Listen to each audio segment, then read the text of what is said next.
And Prime Minister Narendra Modi has begun his visit to the United States as part of his maiden state visit to the country. The Prime Minister is expected to land at the Andrews Air Force Base in Washington, D.C. tonight, where he will be welcomed by members of the Indian diaspora. As a part of his tight schedule, the Prime Minister is expected to meet top American CEOs, including Elon Musk. In an exclusive interview to Wall Street Journal, Prime Minister Modi said the ties between India and the United States are stronger and deeper than ever before, asserting that there is an unprecedented trust between the two leaders on the Russia-Ukraine war. The Prime Minister said, and I quote, "Some people say that we are neutral, but we're not neutral. We're on the side of peace," and he has full confidence that India's topmost priority is peace.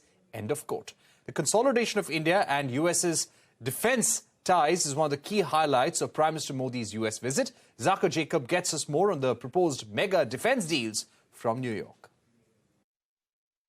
Now, one big area of cooperation that has emerged in recent times between India and the United States is in critical emerging technologies. You saw how a few months ago, Jake Sullivan, the U.S. NSA, had come to India and they had agreed upon something called ISET, the Agreement on Critical Emerging Technologies. Sullivan was there last week as well, firming up a big deal under ISET to be announced when the Prime Minister is going to be here this week in New York as well as Washington, D.C. Now, why this has emerged as such a critical area of cooperation is because ever since COVID happened and the world started realizing two factors. One, how much it was dependent on China for its supply chains, particularly when it comes to high-end electronics, smartphones, so on and so forth.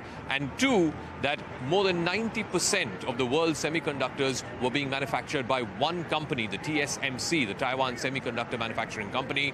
And because of the elevated level of rhetoric, including sometimes military rhetoric that we were seeing from China as far as the Taiwan issue is concerned, suddenly it came to the fore in the last few years that if there were to be some kind of a military confrontation between China and Taiwan, and the United States will have to inevitably get involved, then one area that is going to be very badly affected, or at least has the risk of being badly affected, is that of semiconductors. So India, among other countries, has sensed this opportunity to try and diversify the manufacture of semiconductors. So we're given to understand a big deal is on the anvil as far as manufacture of semiconductors is concerned.